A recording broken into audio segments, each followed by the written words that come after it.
Olá, olá! E aí, pessoal? Tudo bem? Sejam bem-vindos a mais um super episódio aqui do Sessão às 6. Me chamo Lucas Ribeiro, muito prazer. E dessa vez, meus amigos, o papo de hoje é sobre Besouro Azul, novo filme da DC. Essa franquia que tem passado por diversos problemas ao longo dos anos, lança sua mais nova produção. A última havia sido The Flash, um filme que eu achei bem difícil de comentar, mas tivemos um podcast sobre. Quem quiser conferir, vou deixar o link aqui na descrição.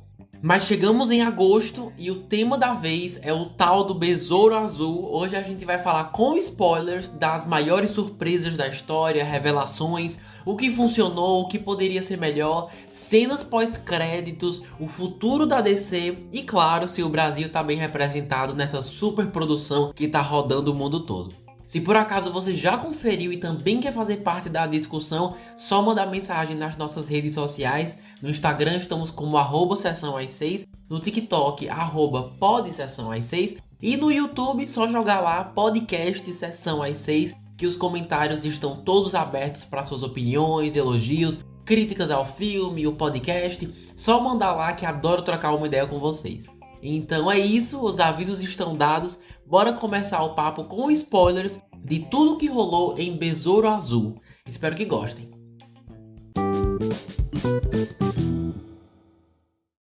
O adolescente Jaime Reyes ganha poderes quando um misterioso escaravelho se prende à sua coluna e lhe fornece uma poderosa armadura alienígena azul.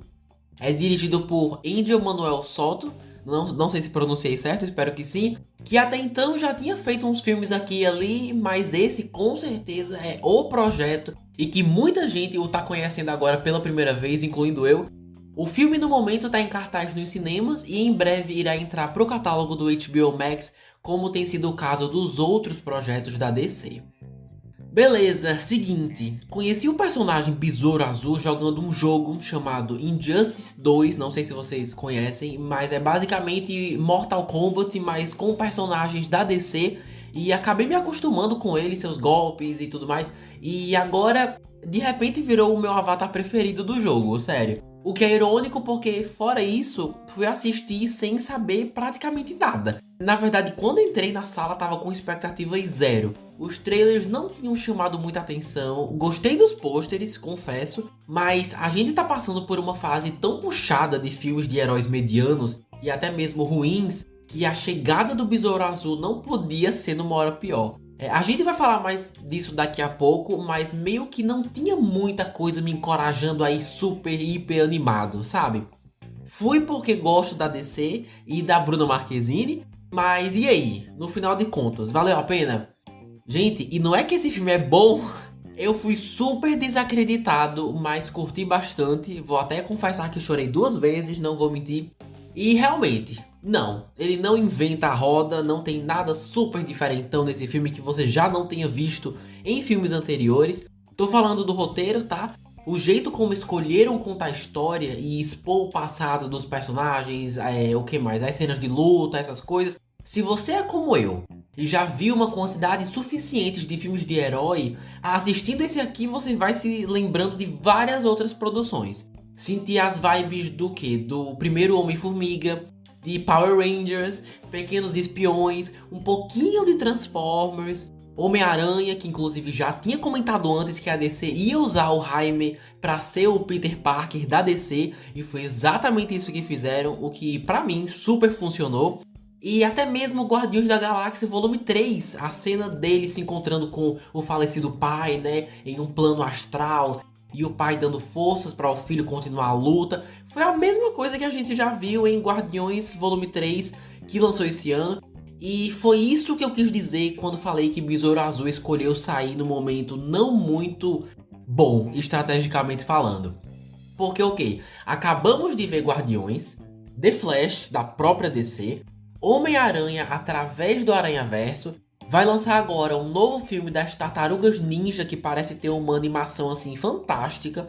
Então, em alguns aspectos, achei que sobrou pro coitado do Besouro Azul, tanto no marketing, acho que muita gente vai priorizar outros filmes, como também tem a questão das histórias começarem a se parecerem as mesmas, né?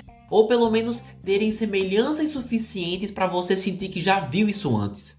Mas sobre ter a vibe de outros filmes, por mim não vejo problema. É a coisa mais comum do mundo Hollywood fazer um filme se inspirando em vários outros, mas quando acaba tendo uma semelhança grande, nível história mesmo, aí é que fica um pouco mais difícil de defender, sabe? E claro, tem clichês, falas meio clichês também, a vilã, mas o que eu diria realmente que poderia ter sido melhor são duas coisas. As duas sobre o Escaravelho.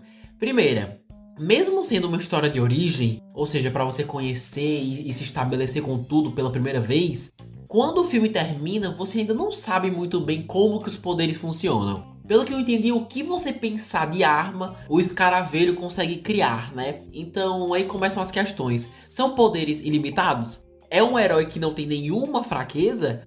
Porque eles dão a entender que o traje tem uma energia assim infinita, né? Absurda. Mas aí logo depois tem um momento que ele precisa recarregar, né, o traje, sendo que não estava conectado a nada. É o que? É via Bluetooth? Como é que é esse negócio? Eu sei que parece besteira e sei também que alguns de vocês não devem estar nem aí para essas questões, mas quando você não estabelece as regras básicas, fica meio difícil para o público, pelo menos eu, me importar quando eu não tenho informações suficientes para entender o que está acontecendo. Ou seja, quais são os riscos e limitações que o traje pode ter numa cena de luta, por exemplo, porque acabaram mal falando disso. E quando a gente pensa que é uma história de origem, é um cuidado que eu não senti que o roteiro teve muito. E a segunda questão é nessa mesma linha de raciocínio, praticamente. Vocês também tiveram a impressão que o traje, né, a mulher falando no ouvido do Jaime, deu muito mais a vibe de um uniforme do Homem de Ferro do que uma entidade alienígena? Assim, se você não me conta que aquilo é alienígena, eu dificilmente ia saber, até porque o traje é de um besouro, né, de um bicho que existe na Terra, e assim, nem é só por isso.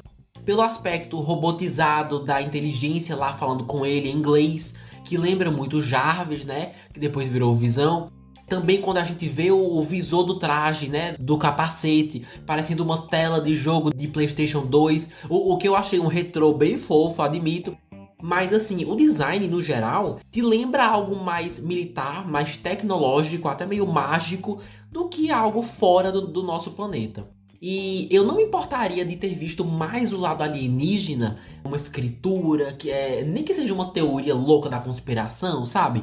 Desde que o filme apresentasse mais ideias, concretizasse mais essas ideias sobre o que de tão extraterrestre tem nesse filme, né? O que a palavra extraterrestre significa nesse filme. E como resultado, umas oportunidades foram perdidas, porque você acaba deixando de explorar o que torna esse traje único, né? E ao mesmo tempo ainda dá espaço para as pessoas compararem com as armaduras do Homem de Ferro, tá ligado? Então tiveram essas coisas que eu acho que poderiam ter sido mais caprichadas.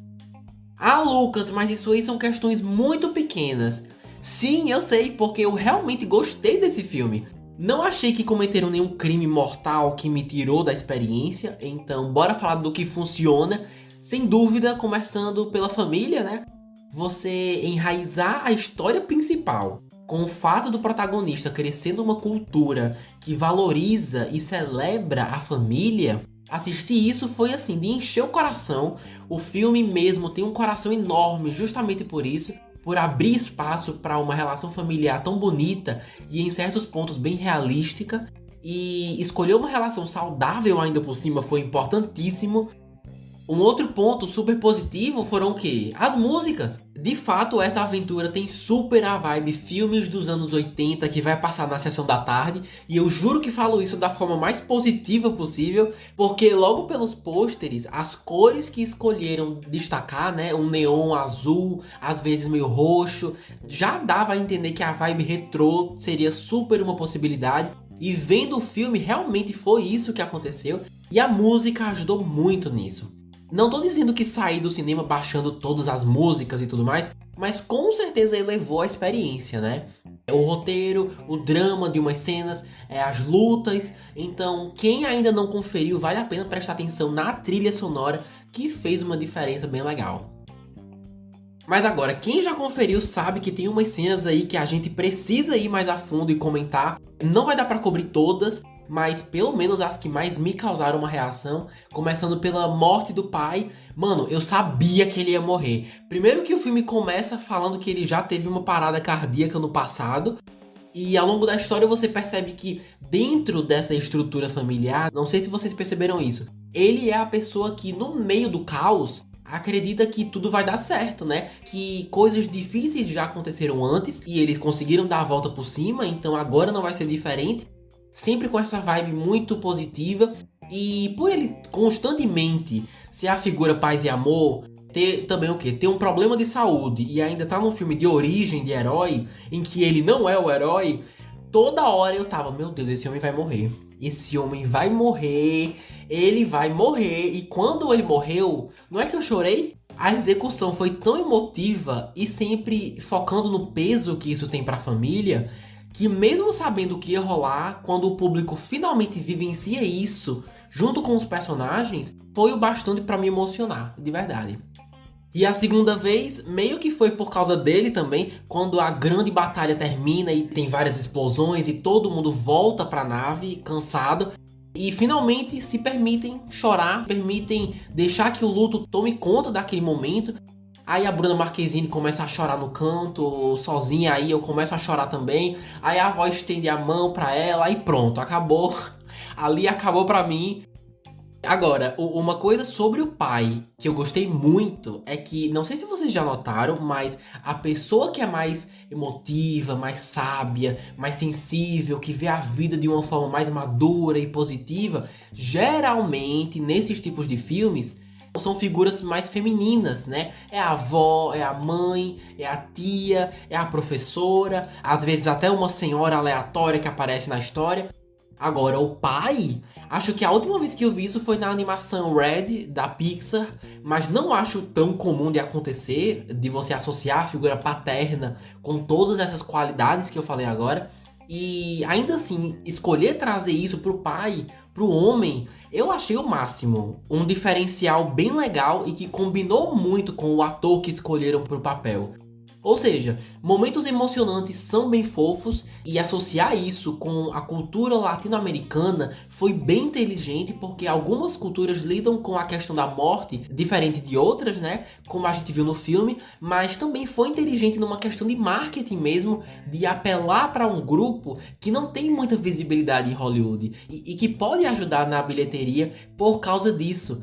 Mas será que ajudou mesmo? Já já a gente fala dos números. Agora, uma outra cena que foi bem pequena, mas me emocionou também. Não chorei, mas me emocionou. Foi quando a Jenny, a personagem da Bruna, ia sendo capturada no helicóptero com a tia.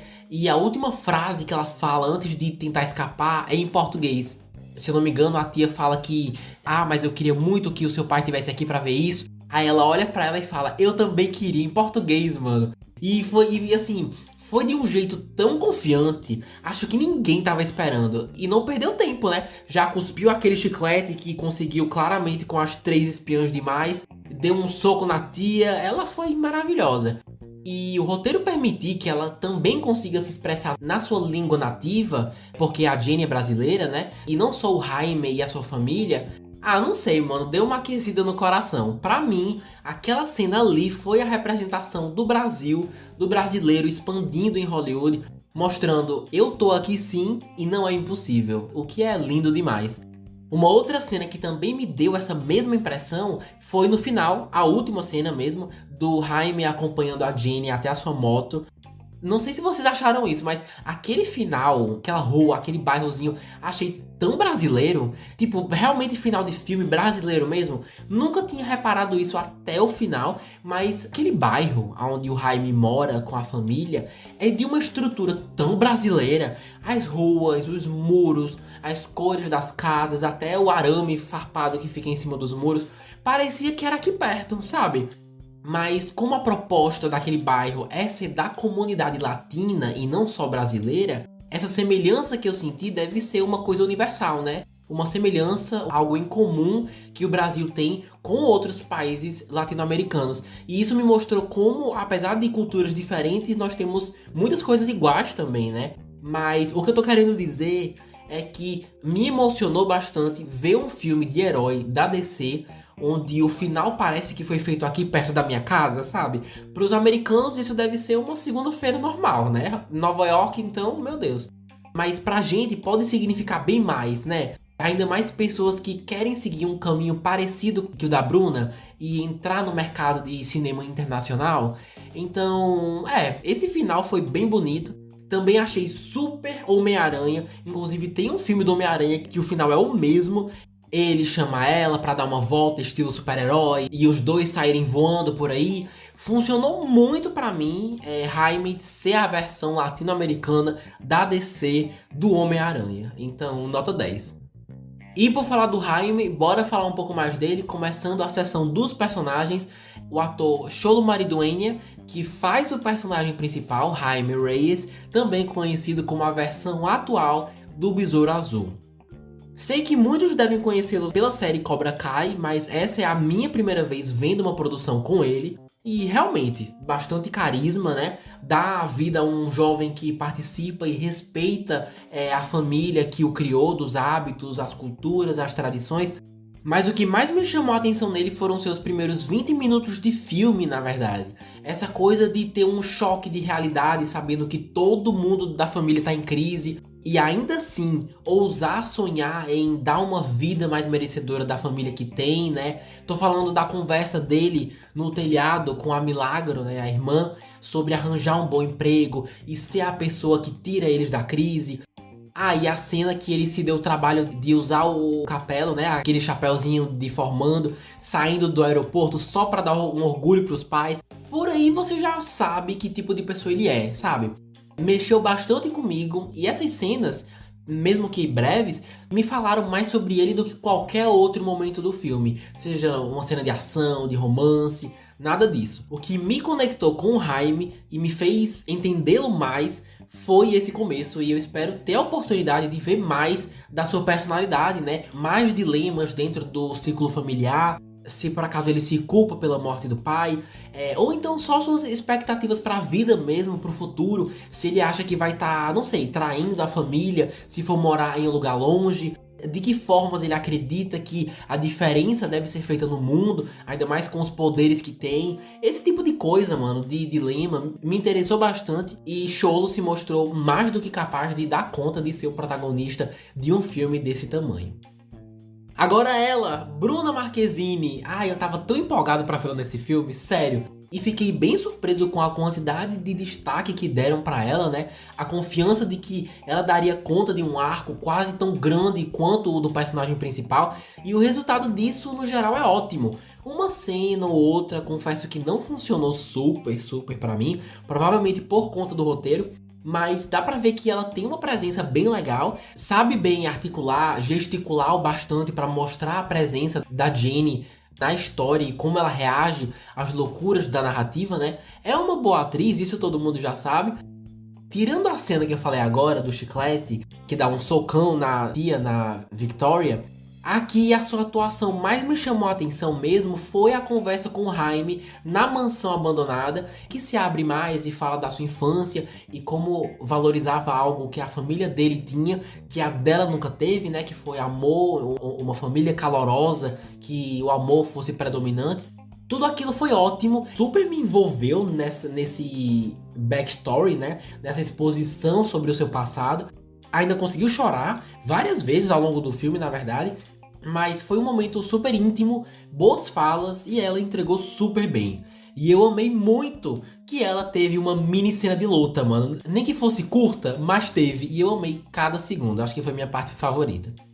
Jenny basicamente é a minha personagem favorita do filme. E eu admito que não dá pra ser imparcial nisso. Definitivamente o fato da Bruna tá dando vida a essa personagem influencia super essa minha decisão, mas eu não tô nem aí. Adorei a Jenny, tem um coração muito bom e já já a gente fala mais do futuro dela na DC. Agora, dimensões honrosas aqui bem rápidas, escolhi a avó do Jaime, que nos créditos tá só como Nana mesmo. No geral, eu achei interessante essa coisa dela ter um passado de revolução contra os imperialistas, e isso acabou sendo super útil na hora de invadir a ilha e tal, mas o roteiro variava bastante no jeito como isso era usado, né?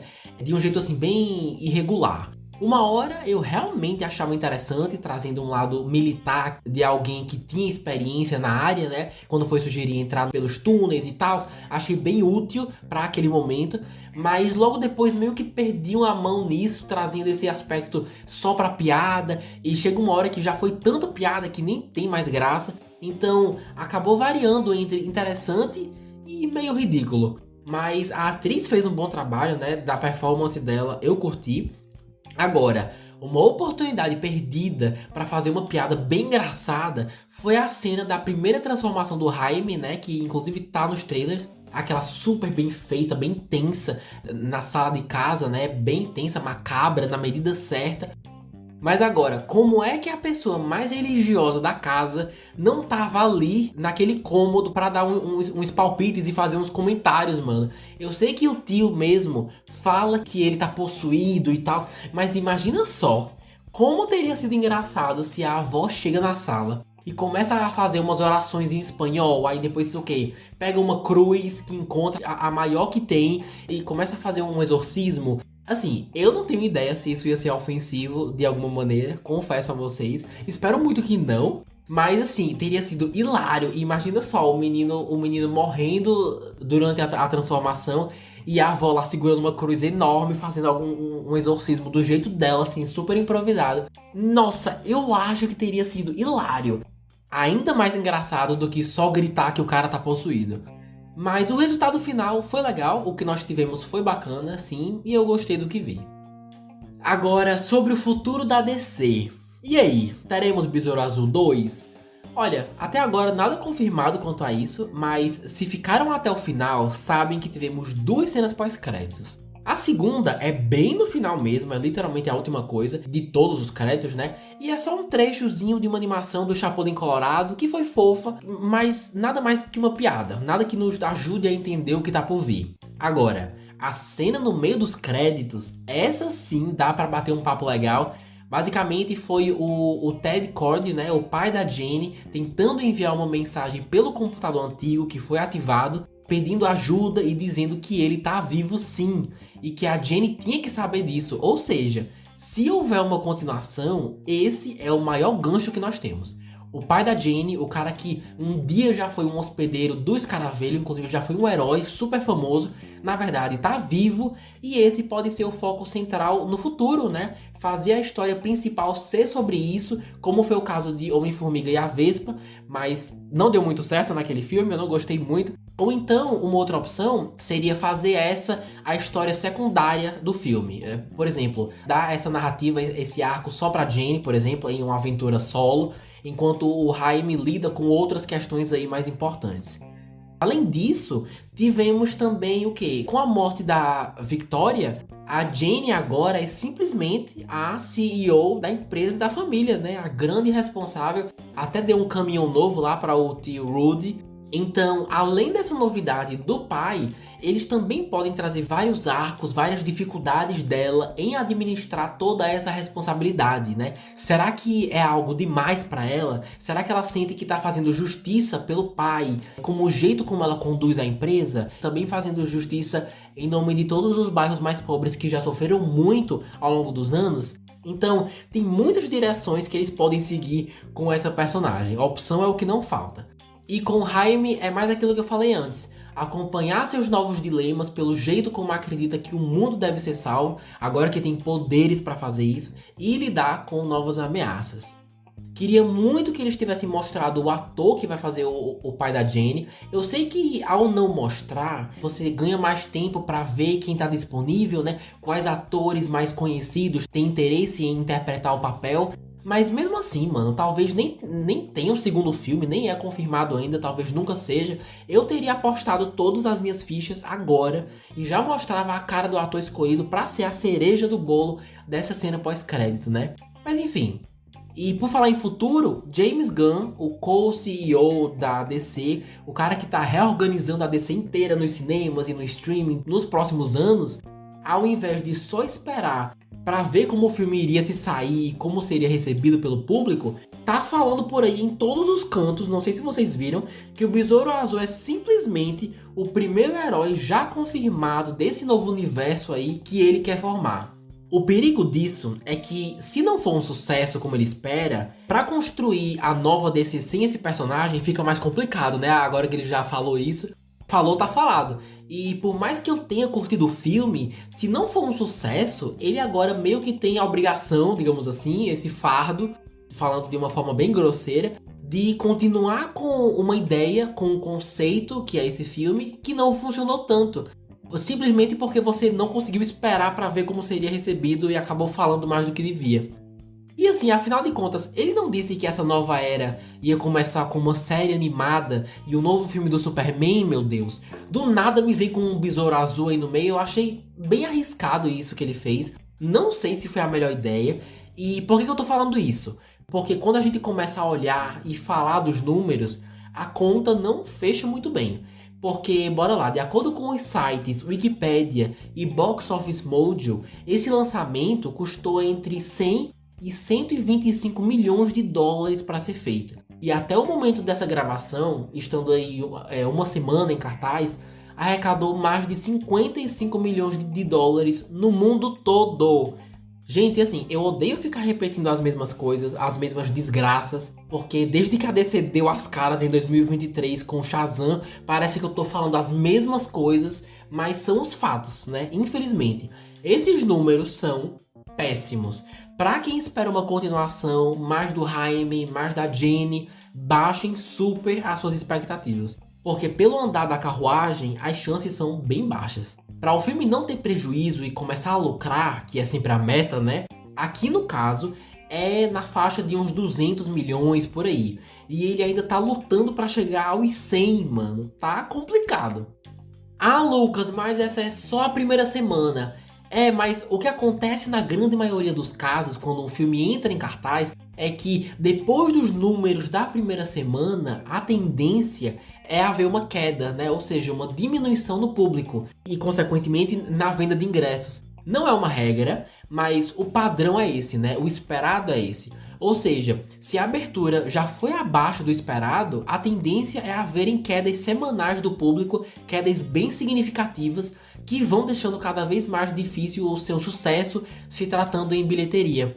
Mesmo países como Brasil e México levantando uma grana boa, no caso do Brasil na faixa de 2 milhões e 200 mil dólares, né? Olha que legal. Ainda assim, parece que a DC mais uma vez não conseguiu chamar gente o suficiente para conferir seus filmes, né? E isso não é de hoje, infelizmente. O que é uma pena, o filme é bom, vi um monte de gente avaliando bem, teve notas relativamente boas aí nos sites mais críticos, né? Vi umas avaliações bem positivas, e isso hoje em dia é uma conquista bem legal, né? Eu só queria que esse fosse o caso também na bilheteria. Agora, a esperança é que quando chegue no HBO Max seja um sucesso, e quem não conferiu, dê uma chance lá. Olha, no geralzão, Besouro Azul foi uma grata surpresa, não esperava muito e ainda conseguiu me divertir demais. É ótimo para levar a família toda que gosta daquelas grandes aventuras de ação, efeitos especiais, né? Assistindo, me lembrei bastante dos filmes Homem-Aranha, O Primeiro Homem-Formiga, um pouquinho de Pequenos Espiões, Transformers. Então, quem ainda não conferiu, ficam aí essas referências para vocês já irem vendo se é a vibe de vocês.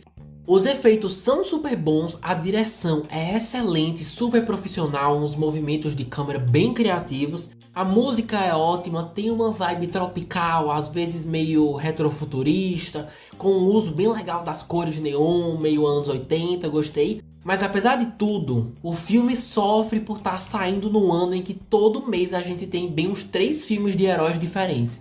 E isso num tempo em que muita gente tá seguindo com outros estilos, né? Com outros gêneros, porque não aguenta mais filmes medianos ou serem decepcionados depois de criarem altas expectativas, né? E eu entendo. E o resultado de escolher justo essa data, a gente vê na bilheteria, né? Que poderia ser bem melhor. E com tantas opções de filme, ainda mais as séries que dá pra ver em casa, e o preço do ingresso altíssimo também, será que vale a pena ver Besouro Azul nos cinemas? Vamos lá, também tem uns comentários sobre isso. É o seguinte, se você quer ver mais latinos e principalmente mais brasileiros ocupando espaços de destaque em grandes blockbusters de Hollywood, coisa que dá orgulho de ver, se você quer ver mais da Bruna Marquezine na DC e não quiser ver a DC mesmo ter mais uma decepção nos cinemas em termos de bilheteria, Então sim, você tem que ver nos cinemas.